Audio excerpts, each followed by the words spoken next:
Okay, at this point, I would like to call our business meeting to order.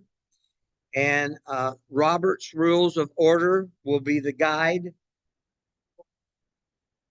A formal copy of the Robert's Rules of Order will be our guide for our meeting. We want to announce that today we have 32 people attending our meeting. 27 of these are members of our tribe, and 5 are guests. So welcome to all of you.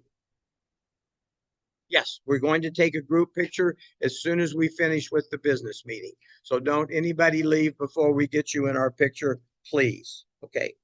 All right. At this point, Susan Webb has recorded for us our prayer, our business meeting prayer. And in the stack of papers that you have in front of you, you will find our prayer.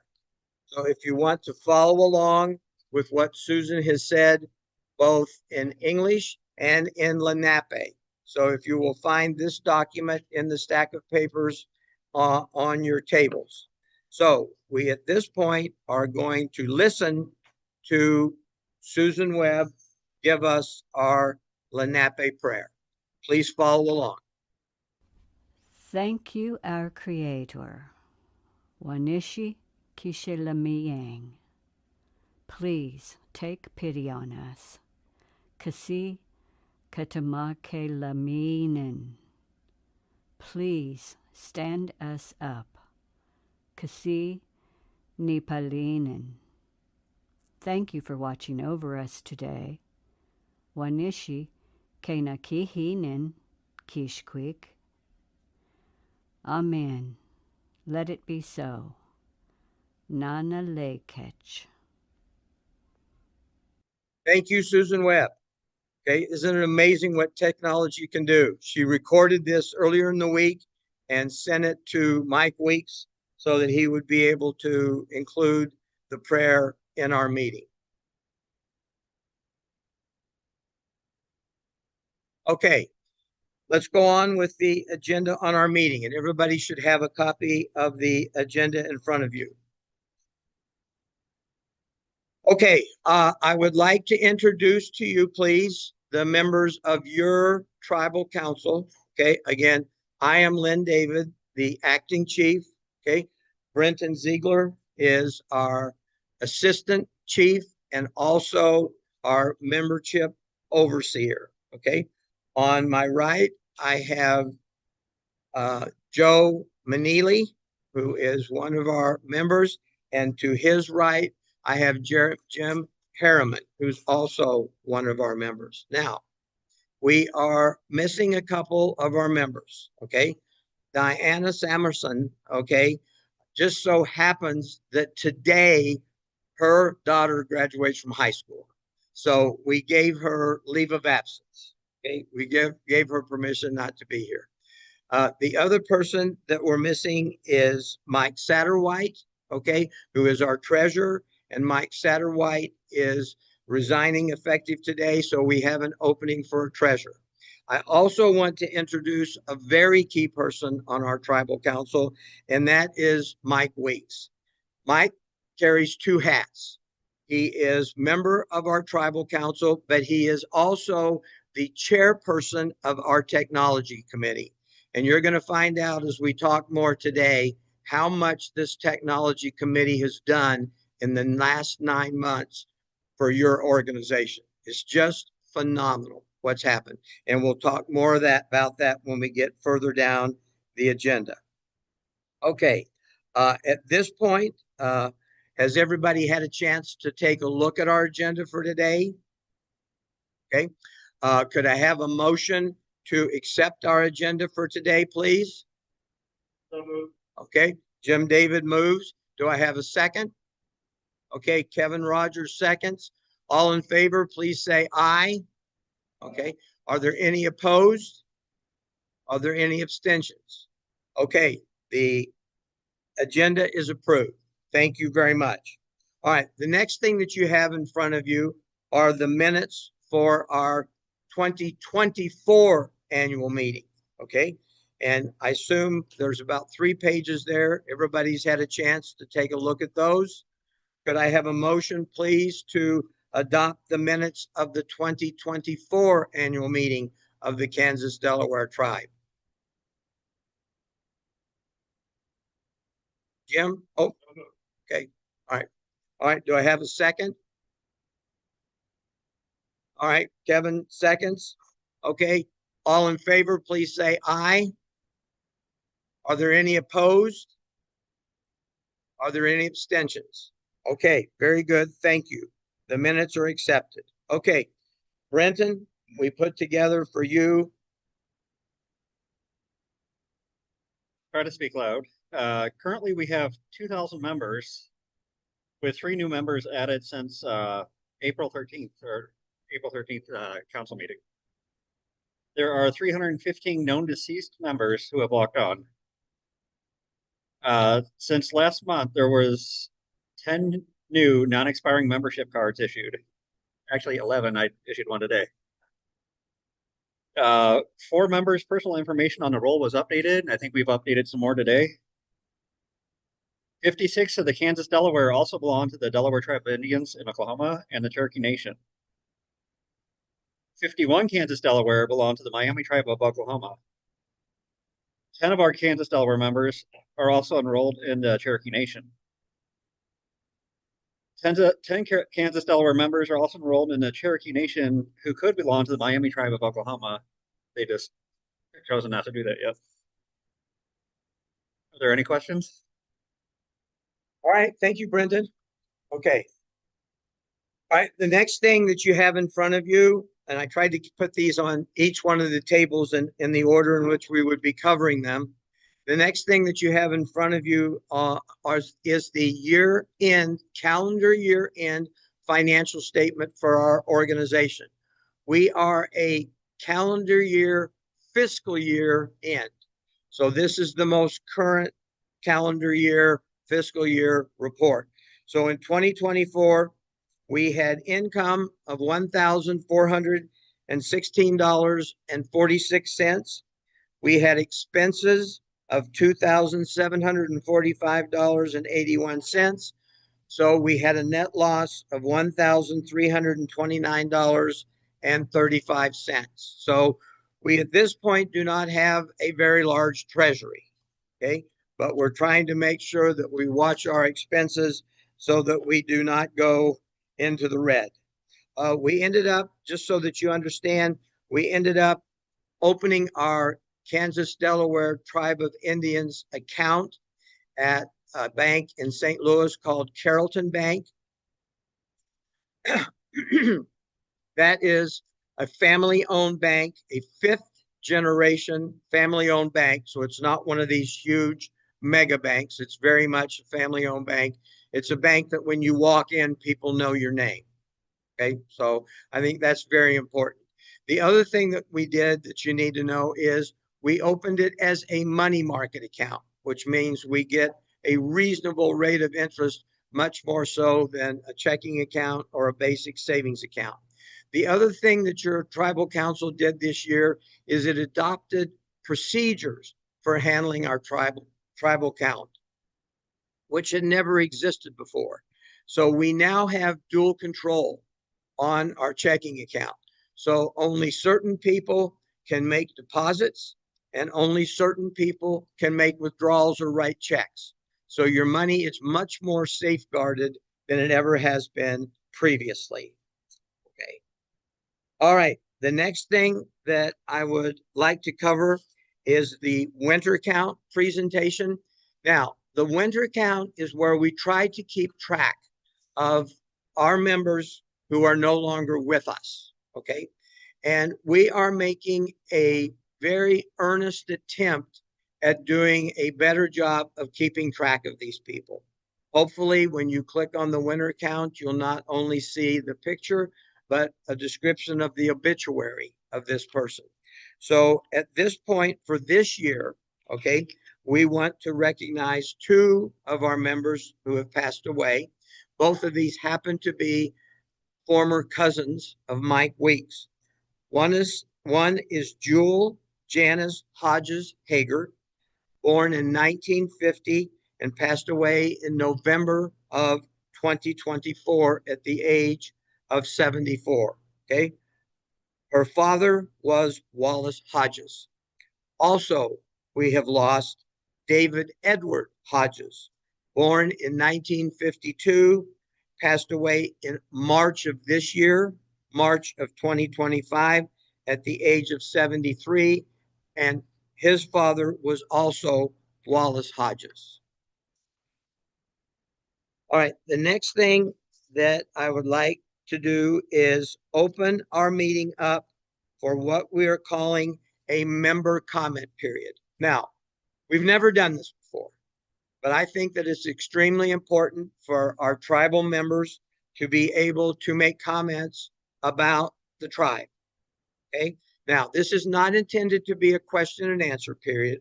It's intended to be a point where you can have the opportunity to make comments.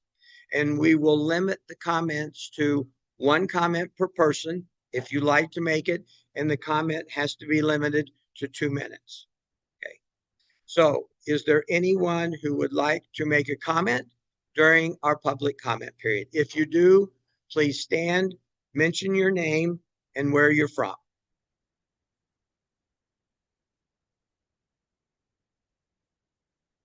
Don?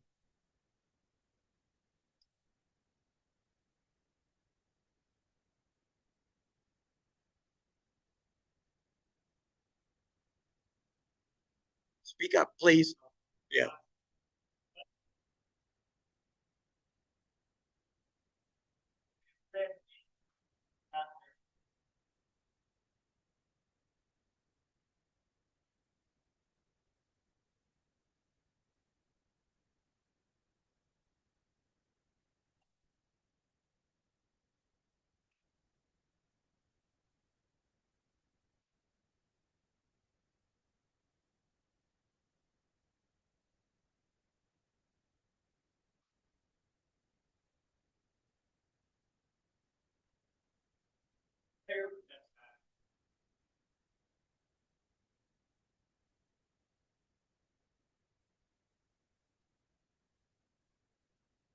Thank you, Don. Thank you. That means a lot. Anyone else?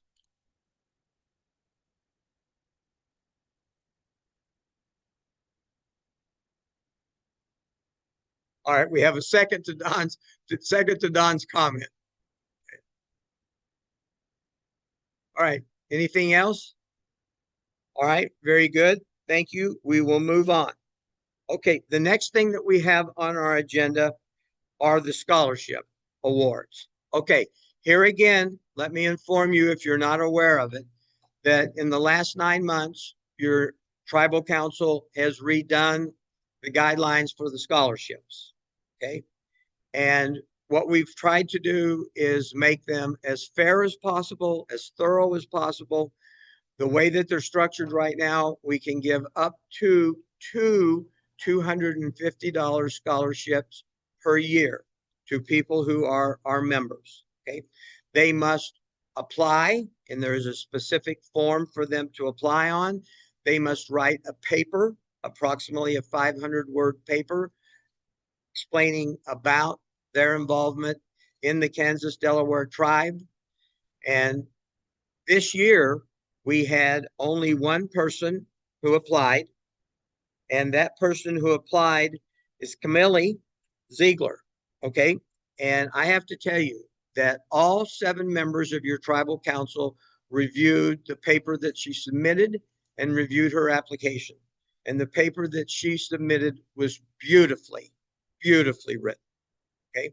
So our process is each of the 7 members of the tribal council grade that paper on a scale of 1 to 5, with 1 not being very good and 5 being excellent. And Camille got straight 5s all across the board. Okay, so she will be receiving a $250 scholarship from your tribe.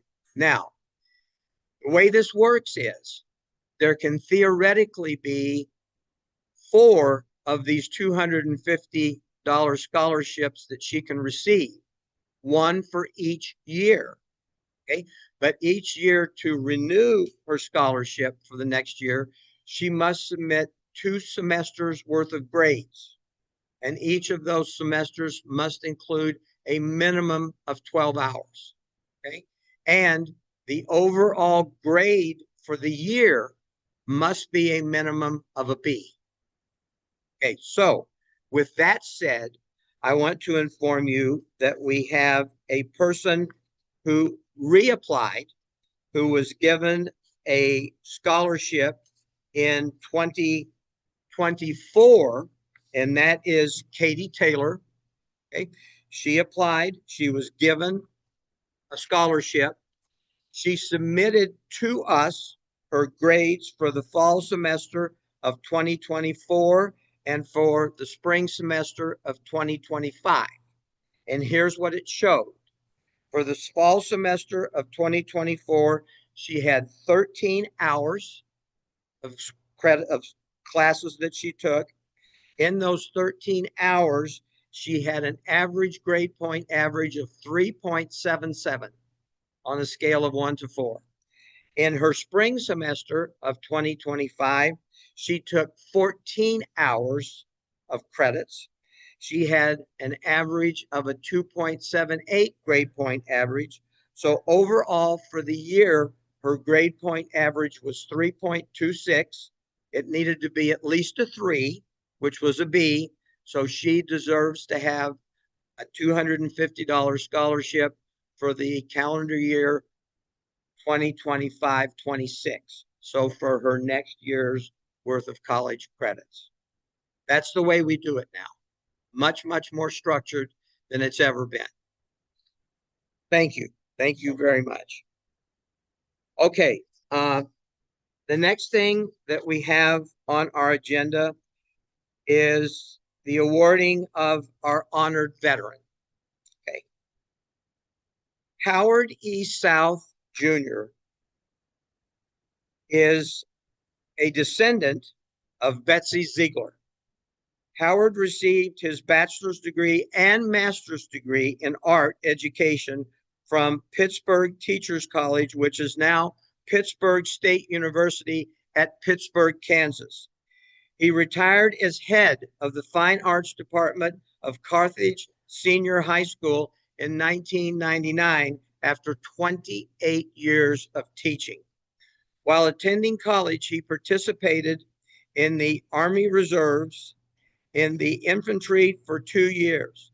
Upon graduation, he joined the United States Navy and served as an illustrator from 1968 to 1972. During 1968 to 1970, he was assigned a duty station FV 124 Naval Station, Miramar, San Diego. Some of us are familiar with this naval base if you happen to see the movie Top Gun, because its nickname is Fighter Town, USA. So while Howard was there, he worked to design some of the Top Gun illustrations during the 1970 to 1972. He was assigned to a naval station, Nartu, at North Island, California. Howard, by the way, happened to share with me when I was talking with him that his birthday is June 6th. So we just missed his birthday by 1 day. It is our pleasure to recognize Howard South as the 2025 Kansas Delaware veteran. So Howard will be given. So we're trying to, where possible, keep our purchases in the family. Okay. Now, a couple of more comments that I want to make. Last fall, I was lucky enough to go to the World War II Museum in New Orleans. Okay. And they have a section about Native Americans. And I'd like to read you a couple of plaques that they have in the World War II Museum. Despite a history of mistreatment by the U.S. government, Native American tribal councils declared support for the war effort. After Pearl Harbor, Native Americans around the country enlisted to defend the United States. More than 70% of the men in some Native American communities joined the military during the war. Many learned basic English to meet enlistment requirements. Fighting in integrated units and demonstrating tremendous skill and bravery, Native Americans earned the respect of their fellow soldiers. There is no ethnic group in this United States that volunteered to the degree that Native Americans did during World War II. None. It was the highest of all. The American fight to defend democracy against fascism abroad was at odds with considerable racial injustice at home. Latino Americans and Native Americans faced open discrimination, and many lived in separated, impoverished communities. But for Latino and Native Americans, the war created opportunities for greater equality, as more than 500,000 Latinos and 44,000 Native Americans served in racially integrated units in the military in World War II. The American public celebrated wartime heroes in both ethnicities. Though prejudice did not disappear for these Americans, the promise of democracy appeared brighter. We even have one of our Native Americans who was a member of the Muskogee Creek Nation who received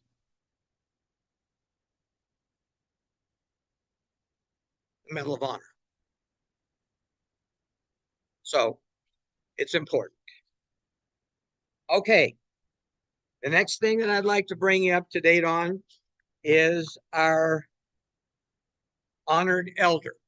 And she just so happens to luckily be here with us today. We would like to recognize tribal member Ann Heaton. Ann is a descendant of Betsy Ziegler and her son Charles Ziegler and his son Bert Ziegler. There's an awful lot of Zieglers. Okay. All right. Ann has been an active member of our tribe for over 20 years and was a member of the tribal council and was our tribal historian for several years. She was an active member of the 4-H for 7.5 years and leader of the 4-H organization over 4 years with 40 members in that organization. She said, we showed our project at 2 local fairs. All members helped cut and sew a quilt that was raffled off and sent any members to camp that wanted to go for free, a week-long camp. 4-H is known for its agricultural programs for people age 5 to 19. It is a youth development program that empowers young people to reach their full potential through hands-on experience, experiential learning, and community engagement with a focus on 4 things: heads, hearts, hands, and health. She was the first person of her family to graduate college at the age of 40. She grew up in Shella, Washington on a 40-acre farm. She said we grew corn, alfalfa, horses, steers, Holstein heifers, and she showed those heifers, pigs, and chickens. She joined the Women's Army Corps and traveled to Fort McClellan, Alabama, then to U.S. Naval Base, Newport, Rhode Island, for a closed microphone court reporting school. Being in the military was great, she said, and she ended up marrying a hometown boy she had known since the age of 13. They had 20.5 years of marriage, 3 children. During his military service, they were stationed in West Berlin, Germany, and settled in Yakima on 40 acres and built a 5-bedroom home. The first year, with no running water or electricity, we had dug a well to get water, but couldn't afford to put a pump on it, okay, or to pay the line to get electricity. She got her college degree while working four part-time jobs, and shared with me that she had 4 grandsons at a time in the summertime. They lived all over the United States, and it was the only way that they could spend time together. So they all came to her place. She has also worked as a mental health counselor for over 18 years in assisting individuals with mental health issues, in particular suicide prevention.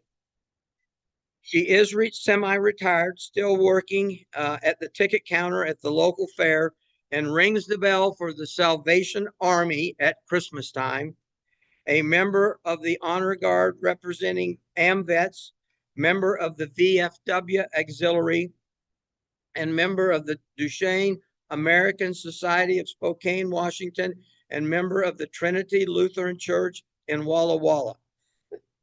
She also loves polka, waltz, and almost any kind of dancing. She grew up dancing to a record player at Grandma and Grandpa Ziegler's home, okay?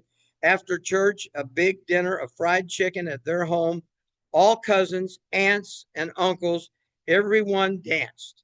When her husband was killed in a horse riding accident at a rodeo, she married another soldier and moved to Germany to live for 3.5 years with her youngest son. Her husband went off to the Saudi war and returned safely. Okay. They returned to the States and settled in Walla Walla, Washington.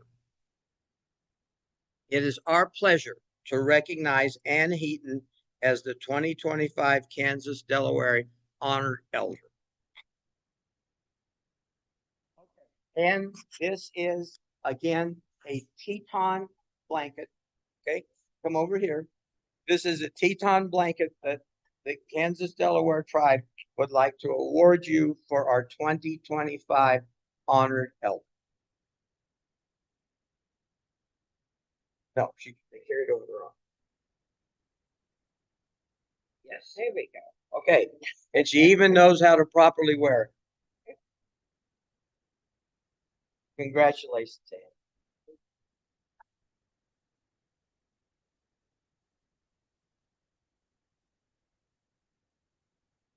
Quite a lady.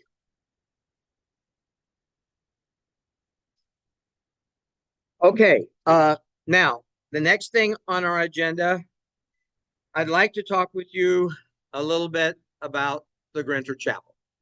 Okay, this is a significant project. This is a significant project. In 2022, after attending our annual meeting and listening to our previous chief talk a little bit about the Grinter Chapel, I stopped off at the Grinter Chapel, which is only 15 minutes from here, on the way back to St. Louis. The next day, I sent the tribal council a 5-page email talking about my concerns about the Grinter Chapel, because it's a train wreck, okay? And about our little treasury that we have and how much we can't afford to take on that project. There's just too much, okay? So, but I also mentioned the opportunities, things that potentially could be done with the chapel that would benefit our tribe.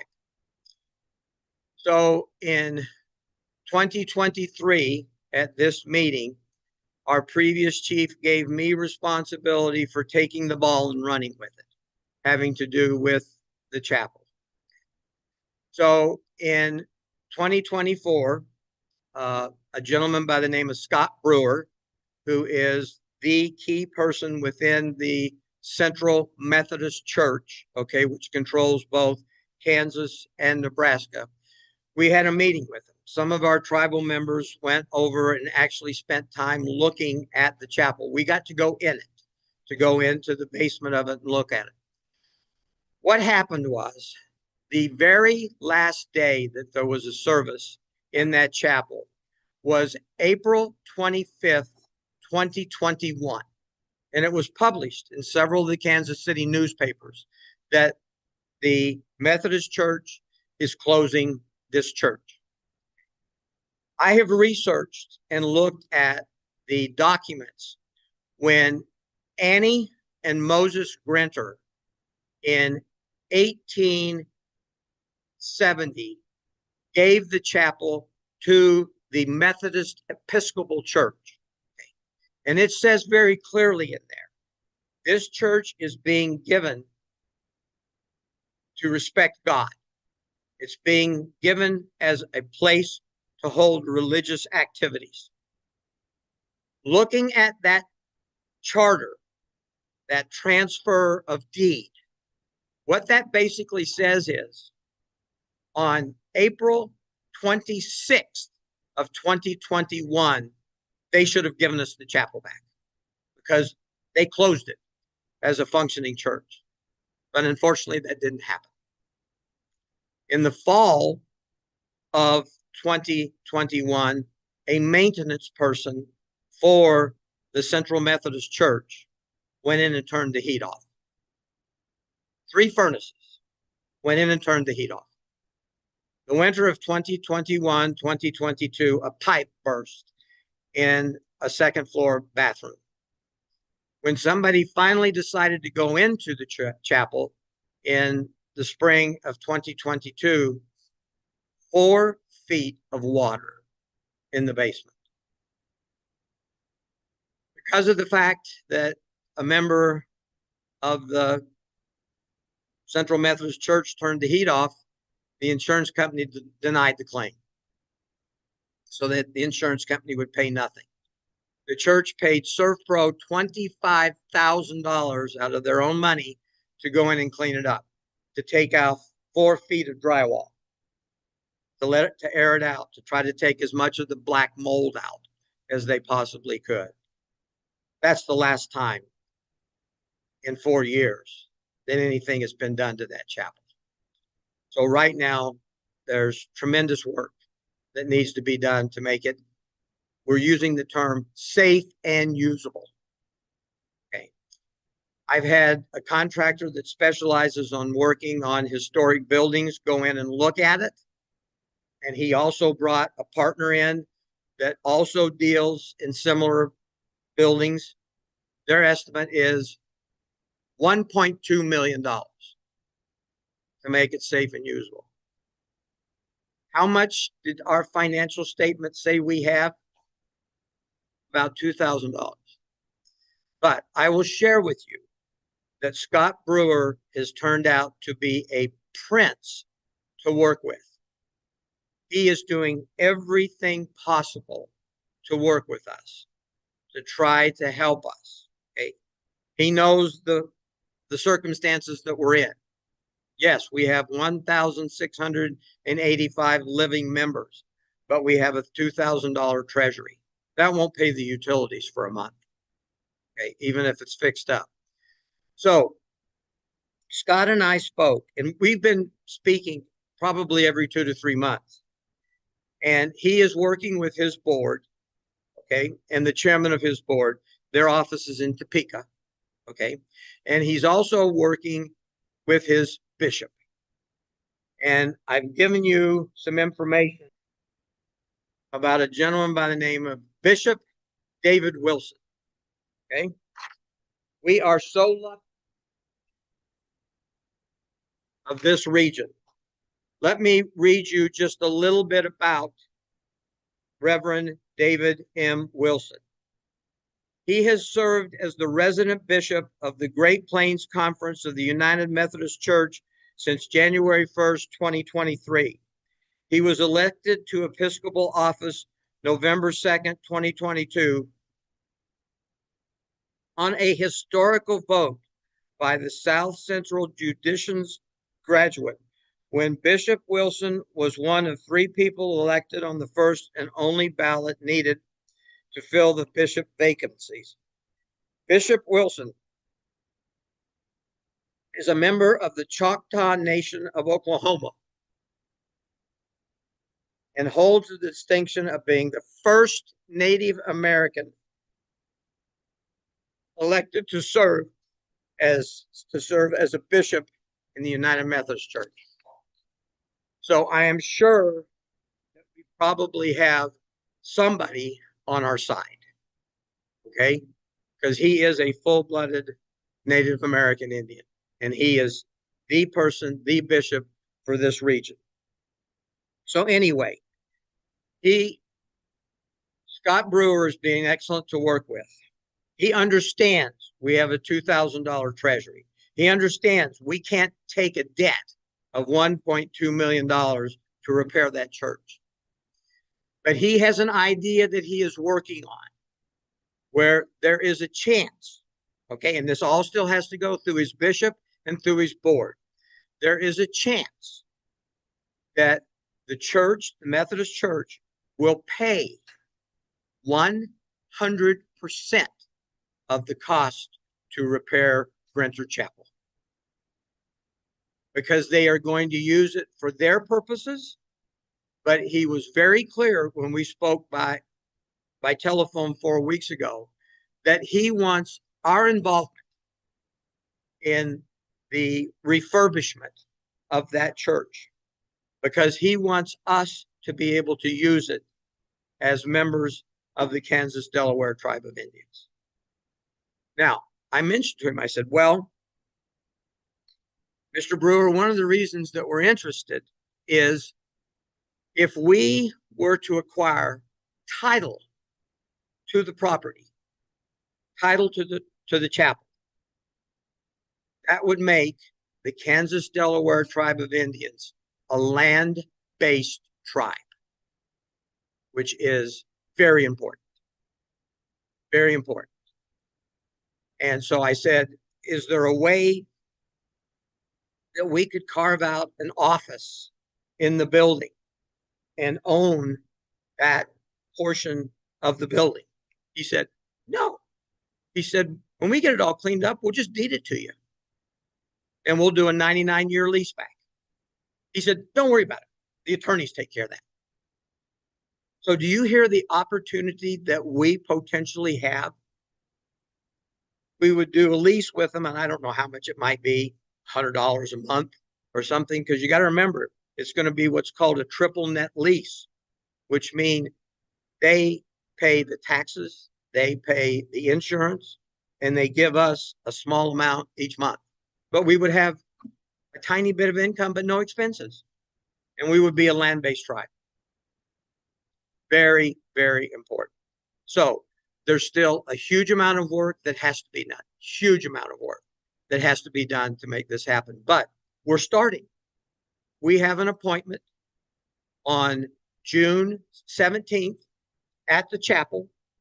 Scott Brewer, my construction man who specializes in historic buildings, and a very special person, a professor, full professor at Kansas University in the architecture department. So when I spoke with her, and she wouldn't get off the phone, we talked for an hour. And what they do is, as you're probably aware, someone who wants to major in architecture, that is a 5-year curriculum, not 4, like many bachelor's degrees. It's a 5-year curriculum. They call their 5th-year students graduate students because they're getting ready to graduate.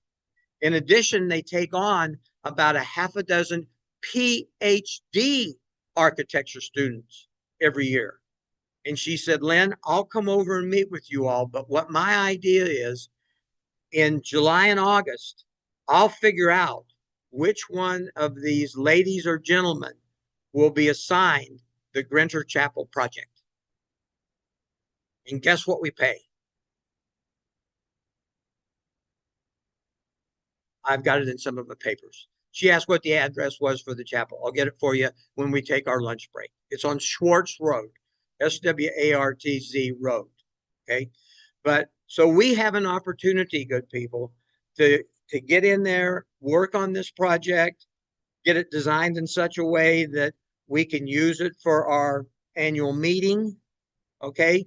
That we would be able to store some of our archives there in a safe and controlled environment, and not have anything expended except our time.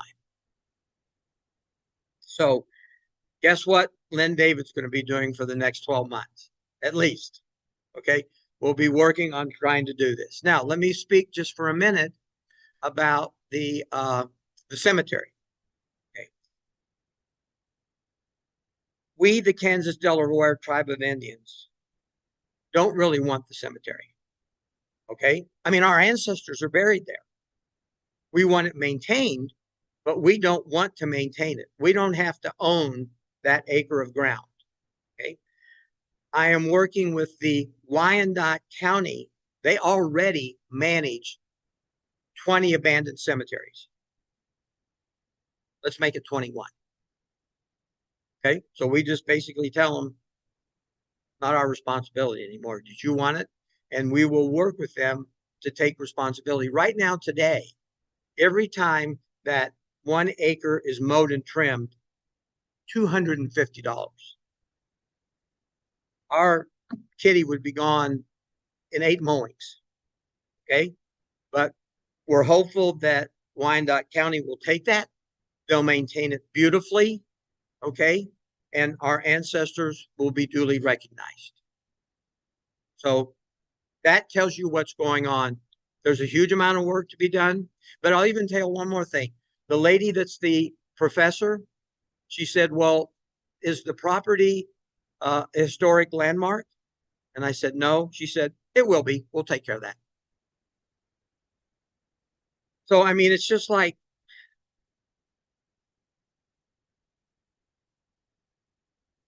somebody's watching over us, right? Somebody's watching over us. Okay, let me go to the next thing. Award and trust. There's approximately, and we estimate about $110,000 worth of money that the federal government owes the Kansas Delaware Tribe of Indians. Okay. Several years ago, the Idaho Delawares sued the government and they got their money. Okay. The Delaware Indians, they're still fighting to get their money. Okay. That $110,000 would significantly improve our treasury. Okay. So here again, somebody's watching over us. Diana, our secretary, has an acquaintance. They went to high school together. They went to Harvard at the same time. And so earlier this week, I sent her an email and told her who I was and that I'd like to talk to her. She happens to have done an internship at the American Institute for Indians in Washington, D.C. She's worked there. She knows these people. Okay. So we have been trying, and the Delawares have been trying to work with a gentleman in Arizona by the name of Tom Peckham. We're getting nowhere. So I sent her a nice email earlier this week saying, would you please call me?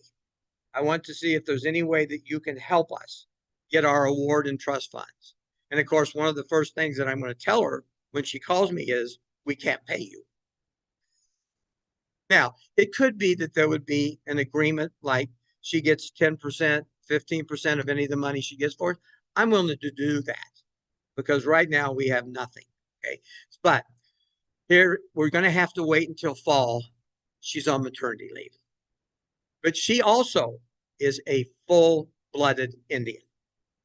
Okay. So the puzzle pieces, good people, are starting to come together. It just takes time. Okay, next thing, our tax exempt status. Your tribal council worked and applied in January for what's called a 501c3, but we had to do work before we could do that. we had to take our mission and purpose statement and rewrite those 3 sentences so that we focus on one thing: education. Education, education, education. In other words, our website is all about education.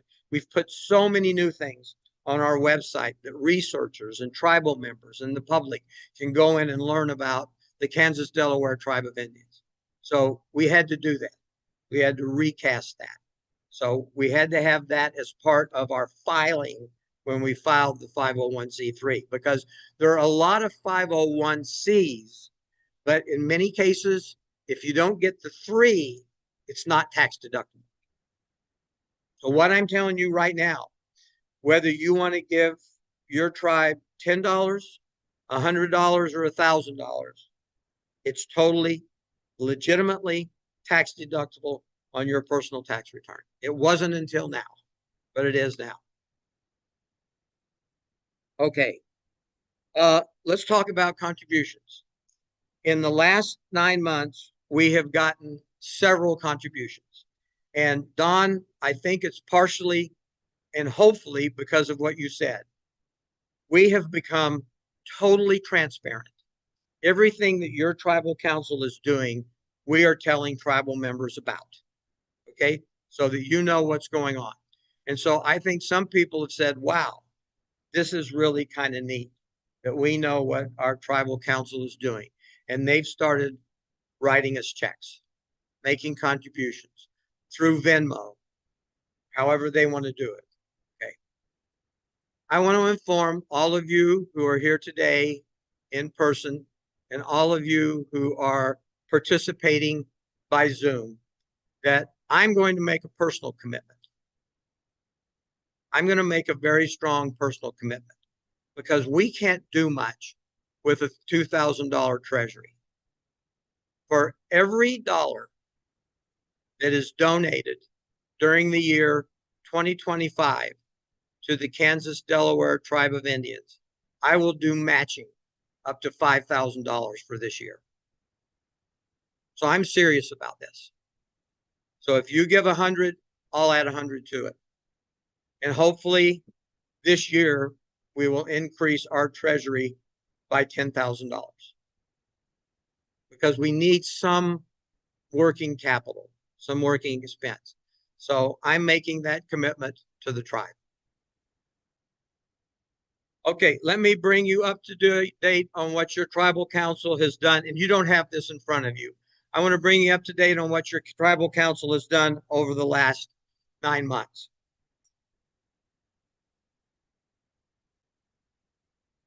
Oh, as far as how to submit the donations, you have right in front of you a Venmo. There's on each table, there's a Venmo. Over where Agnes is, there's a Venmo. You can make a contribution the same way here today. You can make a contribution the same way that you do if you buy a t-shirt. So in other words, this is the QR code, okay? This is the QR code, and this will give you the ability to make a contribution. We will put this QR code in the newsletter, which will be coming out in 2 weeks, describing what happened here today. In addition, you can mail us a check, okay? You can mail us a check to the addresses in our newsletter today, okay? All right, now let me get back to the state of the tribe. In the last 9 months, here's what we've done. When we had a transition in September of last year, we basically went from 7 members of the tribal council to 3. Those 3 members being myself, Brenton Ziegler, and Jim Harriman. So the 3 of us rebuilt the tribal council. Okay. So we added Mike Weeks. And by the way, does everybody know who Mike Weeks is? He's the son of Wanda Weeks. And if it wasn't for his mother, none of us would be here today. Okay. His mother and his oldest brother. Okay. And so we added Mike. We also added Jim Maneely. Okay. Joe Maneely. We added Joe Maneely to our group. Okay.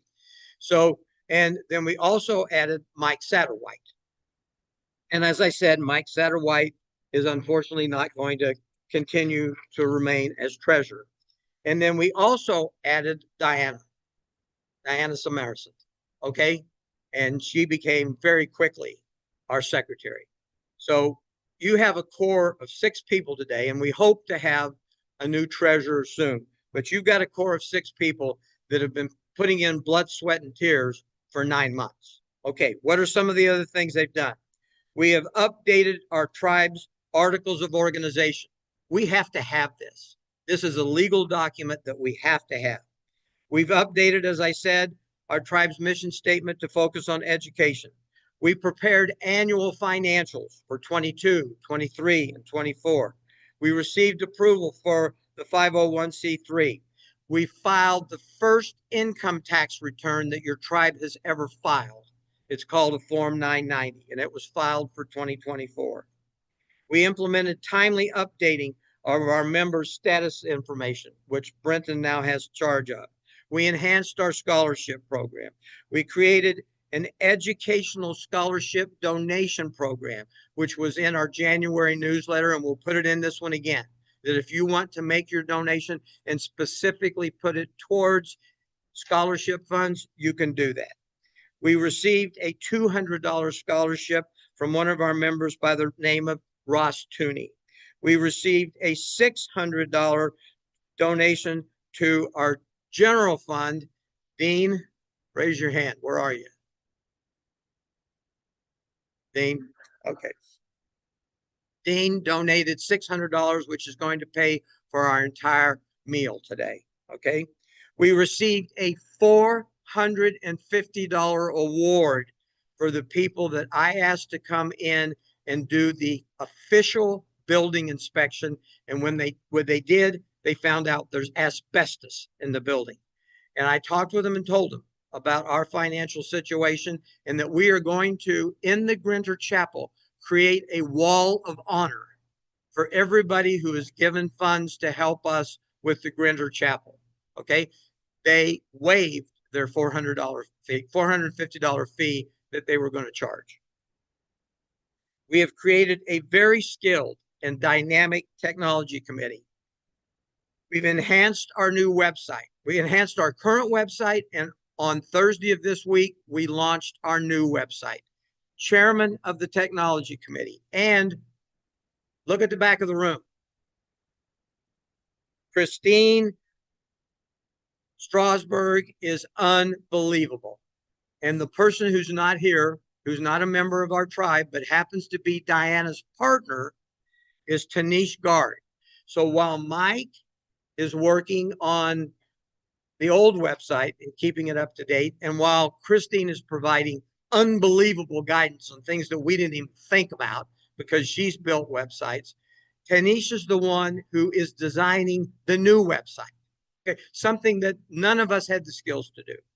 Okay, so anyway, we have just done beautiful things, and we have added the council agenda. We've added our minutes. We've built a reference library of books and articles that people can go out and do research.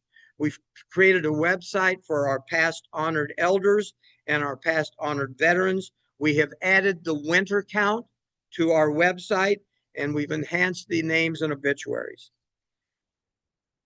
We have prepared for you all 7 newsletters in the last 9 months, okay, focusing on our 3 clans, the history of our tribe, our information concerning the National Museum of the American Indian. And by the way, if you haven't been there, please go there. They have unbelievable things that will bring emotion, okay? We wrote a letter to the National Museum of the American Indians because they have probably 100 different tribal flags hanging from the ceiling. And so we wrote a letter and said, can we have our tribal flag? Can we send it to you and have it hung there? They said, unfortunately, you have to be federally recognized. So I said, okay, give us a little time. Okay, next. We are in the process of acquiring original tribal documents signed by Ulysses S. Grant and Andrew Jackson from one of our members, or actually two of our members, father-daughter, Lynn and Sarah Heller. But we've got to, I may have to drive to Kentucky to get them because some of these scrolls are so fragile that they have to be opened under special conditions or we'll lose them. Okay, we have a lady who is here. Amani, where are you? Amani Lowe, where are you? There she is. Okay. All right, let me tell you the story here. About months ago, I got an email from this wonderful lady. Okay. And she told me who she was, that she was a tribal member, that she is between her junior and senior year in college. She is majoring in social media and wondered if she could help us this summer while she's on summer break. And I said yes, but I had to give her the same bad news, right? We can't pay you. We can't give you any money. She said, that's okay. So she has been working with us for over a month now. She's working with Mike on the Facebook information. She is working with Christine on our newsletter. She's already reformatted and created a new format for our newsletter. So again, we've been really lucky with the people who have stepped forward and wanted to help us. Okay, so she is terrific. Okay, several of us attended the 2025 Delaware powwow. That included Brenton and myself. Dean was there. Okay, Mike Satterwhite stopped by for a little while. So we did have several of us. Carolyn and Steve Rowe were also there. Unfortunately, they're not here today. Okay, and the last issue that we've done this year is this. We got this up and running last night at 9 o'clock to where members now have the ability, if they can't attend and they're anywhere in the United States, they have the ability to watch our annual meeting through Zoom. And that will be something that will be there from now on. Okay, with that said, let me talk with you a little bit about where we're going and what plans we have for the 25-26 year of our tribe. First off, we need, and this you do have in front of you. This you do have in front of you. Okay. First, we need to get a new treasurer.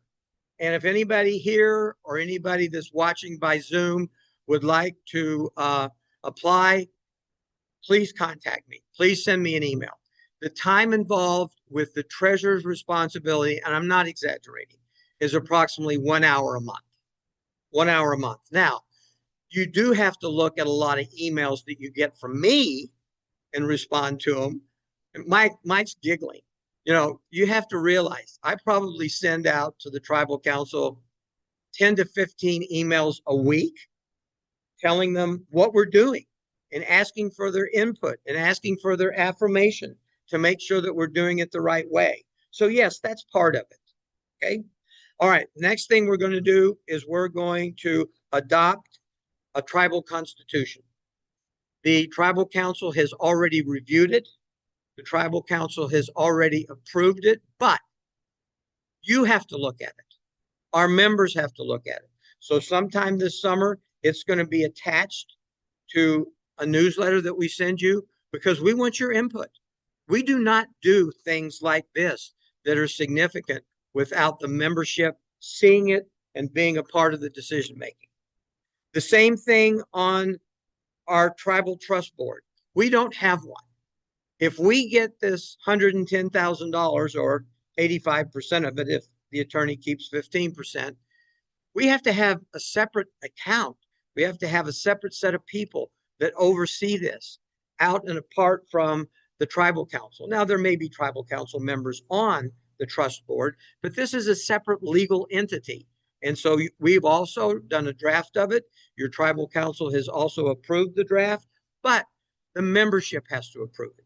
You have to look at it, approve it, critique us, tell us where we need to make changes. We will continue to enhance the tribal website.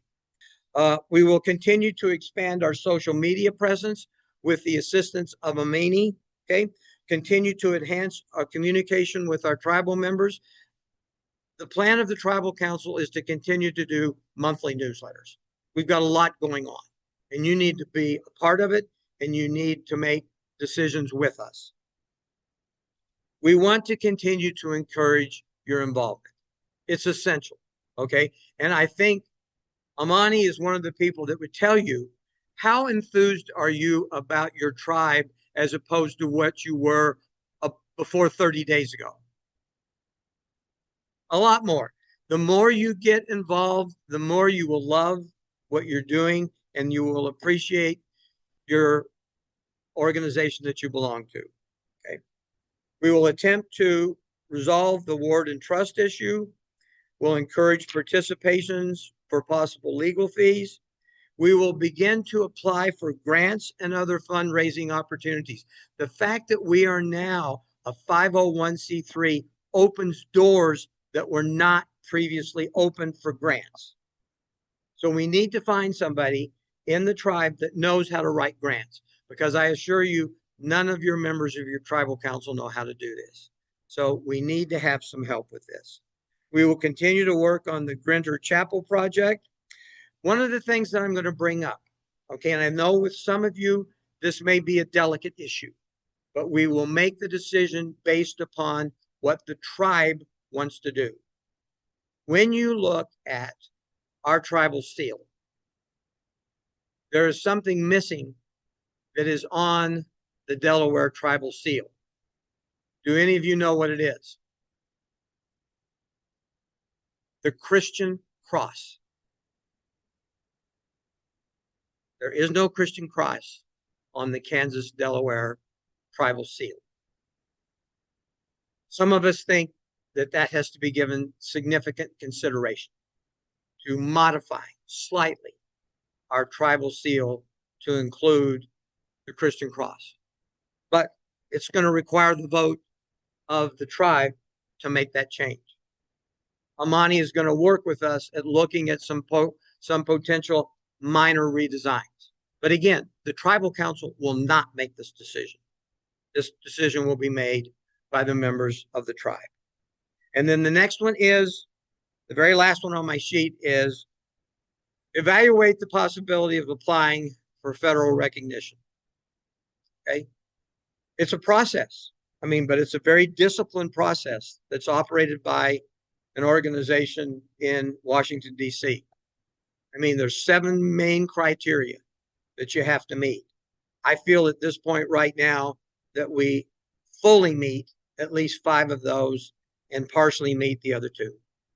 So there's work to be done, but that would be a possibility that we would look at, and your tribal council would evaluate, and we would keep you posted as to what's being done. Okay, at this point, I would like to announce the results from our election. Okay, as you are aware, all 6 of the members of the tribal council were running for re-election. Okay, and they were all running unopposed. Okay, and I'm not going to read the numbers off. They'll be in the newsletter. But basically, everybody received 70 positive votes, affirmation, and no one received more than 20 negative votes. So everybody is reelected. Okay. So thank you all very much for your vote of confidence. Now, the next thing is important. Okay. The tribal council had to go back to 2018 to find what I'm going to call a clean set of bylaws. Now, what I mean by that, okay, is after 2018, the tribe never voted on one change in our bylaws. Excuse me, there is no more sacred document to the Kansas-Delaware Tribe of Indians than our bylaws. So we had to go back to 2018, delete all the changes that were made between 2018 in 2024 and start with a clean slate. And that's what we did. So what you saw when you looked at the draft of the new bylaws were lines that were deleted, words that were deleted, new words that were added. You saw exactly what was done as far as potential changes to those 2018 bylaws. The response was 68 people voted in favor of the changes to the bylaws, 15 voted to reject the changes. Under our bylaws, 2/3 must approve changes to any of our bylaws, whether it's one word, a sentence, whatever it is. 2/3 of our members must approve. 82% approved the changes to our bylaws. So thank you very much. Very important things. Okay, the last thing that I have on my list for the business meeting today is to announce the time for our next annual meeting, which is June 6th, 2026. Now, I was tempted to put down 2027. Hopefully, 2027 will be the first Saturday in June in the Grinter Chapel. That's what my personal mission statement is, to see if we can make that happen.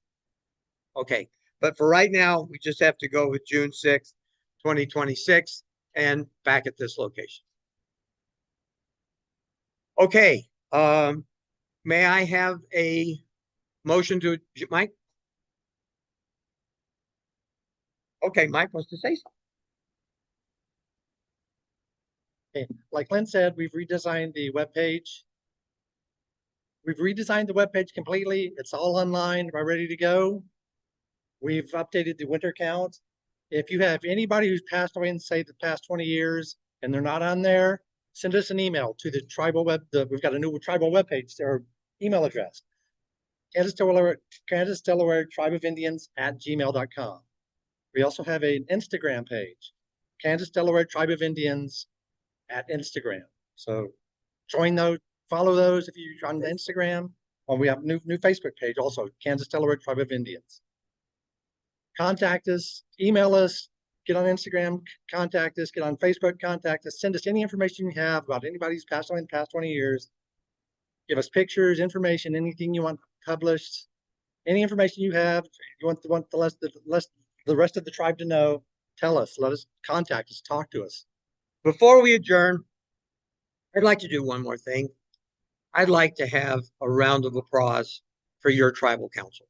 These people are literally working their buns off, okay? And I was once told, well, I was probably told a half a dozen times, that I missed my calling, that I should have been a drill sergeant, okay?